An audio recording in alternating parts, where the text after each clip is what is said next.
तो आप सबका स्वागत है मेरे चैनल पे। आज मैं रिकॉर्ड वाली स्टोरी को कंटिन्यू करने जा रहा हूँ। दोस्तों, मेरी आपसे यही रिक्वेस्ट है कि आपने जैसे रिकॉर्ड की स्टोरी को एंड काकुमे की स्टोरी को एंड बाकी सारी स्टोरी को जितना लाइक किया उतना ही लाइक आप एविल गोकू की मांगा को भी करेंगे। इसलिए बोल रहा हूँ क्योंकि अगर आपने वो स्टोरी पहले नहीं सुना है एंड आपने अगर वो वीडियो पहले नहीं देखा है, डिस्क्रिप्शन में उसका लिंक है, आप जाइए एंड वो वीडियो को भी देखिए।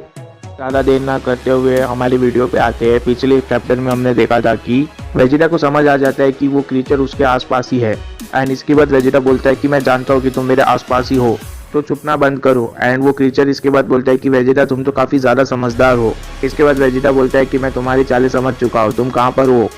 वो क्रीचर बोलता है कि मैं छुपा हुआ हूँ, लगता है तुम मेरे पेशेंट्स को मेरी कमज़ोरी समझ रहे हो। मैं छुपा हुआ नहीं हूँ, जो शख्स हर जगह हर समय होता है वो कभी छुपा हुआ नहीं कहलाता। इसके बाद वेजिटा बोलता है कि तो क्या हुआ, तुम क्या किसी और मौके का इंतज़ार कर रहे हो, मेरी एनर्जी छीन सको, तुम्हें ऐसा मौका दोबारा नहीं मिलेगा। इसके बाद वो क्रीचर बोलता है कि मैं तुम्हारी एनर्जी नहीं छीनना चाहता, लगता है तुम उतने भी समझदार नहीं हो जितना कि मैंने समझा था। इसके बाद वेजिटा बोलता है कि तुम मेरी एनर्जी छीनने की कोशिश नहीं कर रहे हो तो तुम कर क्या रहे हो आखिर। इसके बाद वो क्रीचर बोलता है कि मैं दूसरों को एनर्जी को एब्जॉर्ब कर सकता हूँ, पर उस क्रीचर की एनर्जी मुझसे कम होनी चाहिए। पर तुम्हारे जैसा शख्स जो कि बहुत ही ज़्यादा ताकतवर है, ऐसे किसी शख्स का मुझे अगर एनर्जी लेना हो तो मुझे डायरेक्ट उसके बॉडी पे ही कब्जा करना पड़ता है ताकि मैं उसकी एनर्जी का इस्तेमाल कर सकूं। जब मैं तुम्हारी बॉडी के अंदर आया तब मैं तुम्हारी बॉडी पे पूरी तरीके से कब्जा नहीं कर पाया क्योंकि तुम्हारी विल काफ़ी ज़्यादा स्ट्रॉन्ग थी। इसके लिए मुझे तुम्हारी विल एंड तुम्हारी स्पिरिट को सबसे पहले तोड़ना था। अभी तक मैंने जो कुछ भी किया वो बस उसी के लिए किया। एक बार तुम्हारी स्पिरिट बहुत कमज़ोर हो गई तो तुम मेरे सामने कुछ भी नहीं कर पाओगे एंड इसके बाद तुम और तुम्हारी बॉडी दोनों मेरी हो जाएगी। ये बात सुनकर वेजिटा को बहुत गुस्सा आने लग जाता है क्योंकि वो समझ चुका होता है कि ये सब कुछ एक उस क्रीचर की चाल थी। इसके बाद वो क्रीचर बोलता है कि मैं तुम्हें लड़ने पे मजबूर कर रहा था ताकि मैं तुम्हारी स्पिरिट को तोड़ सकूँ एंड इसके लिए मुझे ज़्यादा मेहनत नहीं करनी पड़ी। तुम इतनी देर से इतनी मेहनत से लड़ रहे हो, मुझे लगता है तुमने अपनी काफ़ी सारी ताकत को बर्बाद कर दिया होगा। मैं जानता हूँ कि इतने सारे डार्क वेजिटा के पपेट्स को ख़त्म करने में तुम्हारी काफ़ी सारी ताकत वेस्ट हो गई रहेगी। इसके बाद वेजिटा बोलता है कि ये शुरुआत से ही मुझे उल्लू बना रहा है, ये सब कुछ इसकी बस एक चाल थी।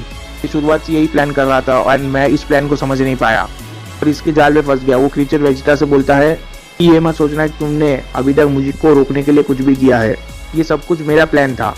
किसी भी फॉर्म का शेप लेना मटेरियल मीनिंगलेस है एंड यहाँ पर मेरी ताकतों की कोई भी सीमा नहीं है, मैं हर जगह हूँ। उस क्रीचर की ये बात बोलने के बाद वेजिटा के हर तरफ एनर्जी का बहुत बड़ा प्रेशर बढ़ने लग जाता है एंड हम देखते हैं कि सारे चट्टानों से काला ऑरा निकलने लग जाता है।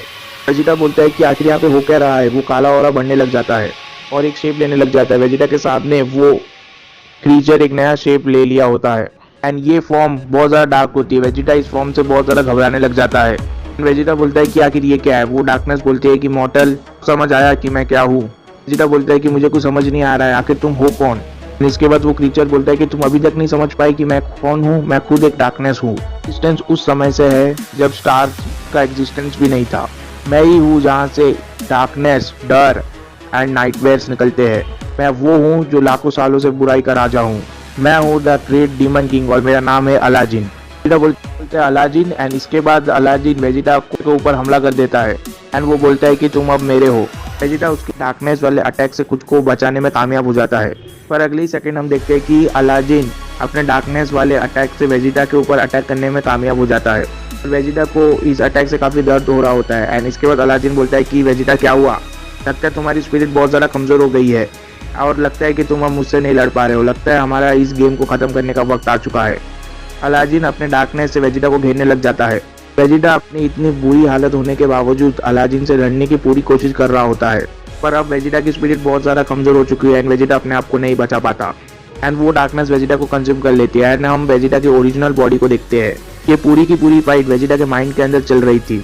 अलादीन वेजिटा के बॉडी के ऊपर कब्जा करने की कोशिश कर रहा होता है एंड वेजिटा डर से चिल्ला रहा होता है। फाइनली वेजिटा के बॉडी को डार्कनेस घेर लेती है। वेजिटा के बॉडी से डार्क एनर्जी निकल रही होती है एंड फाइनली अलादीन वेजिटा के बॉडी पे कब्जा करने में कामयाब हो जाता है एंड इसके बाद वो वेजिटा के बॉडी को सुपर सेन 4 के लेवल पे लेके जाता है। फाइनली हम देखते हैं कि इतनी एनर्जी रिलीज होने की वजह से एक बहुत ही बड़ा ब्लास्ट होता है।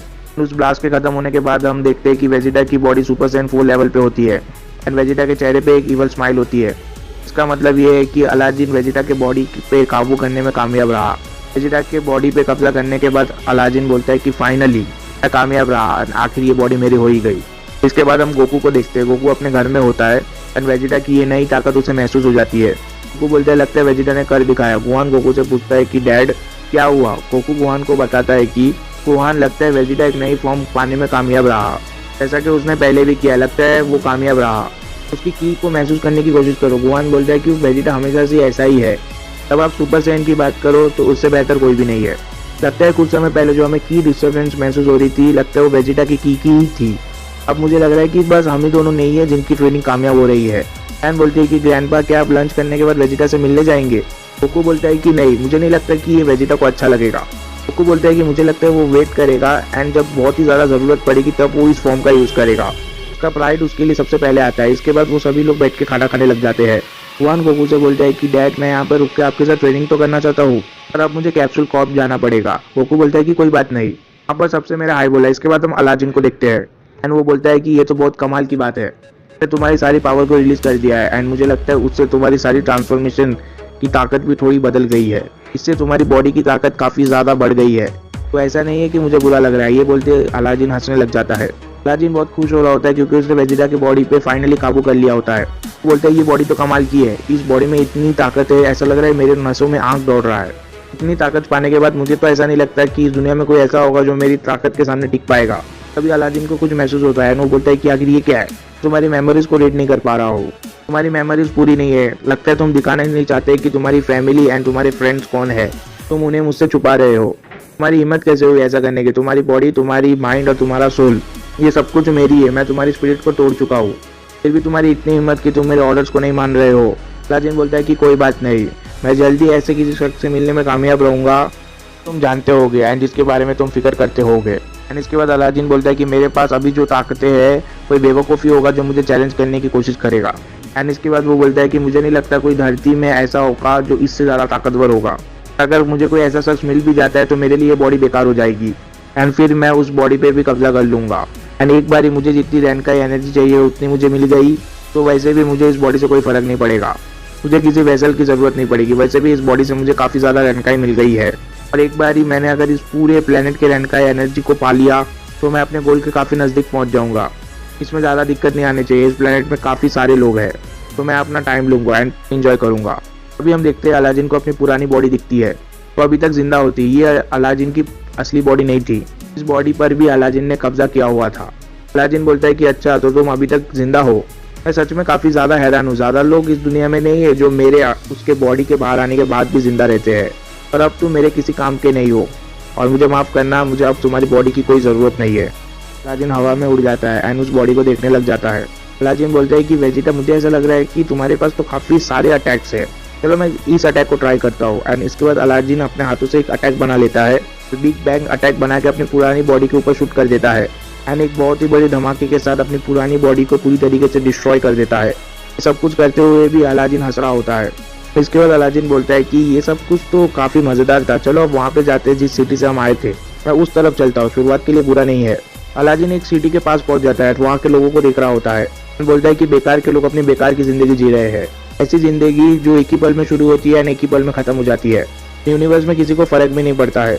इन कीड़े मकोड़ों को तो अपने आप को खुशकिस्मत समझना चाहिए कि ये मेरे जैसे किसी के काम आ रहे हैं। मैं इनकी बेकार की ज़िंदगी को ख़त्म कर रहा हूँ, इन लोगों की ज़िंदगी मुझे पूरा करने में काम आएगी, इन लोगों के सेक्रीफाइस की वजह से मैं दोबारा जन्म लूँगा। पार्ट यहीं पे ख़त्म होता है एंड इसके बाद क्या होता है मैं जल्दी लाऊंगा। तब तक के लिए वीडियो को लाइक कर देना, चैनल को सब्सक्राइब कर देना। Goodbye, take care, thank you.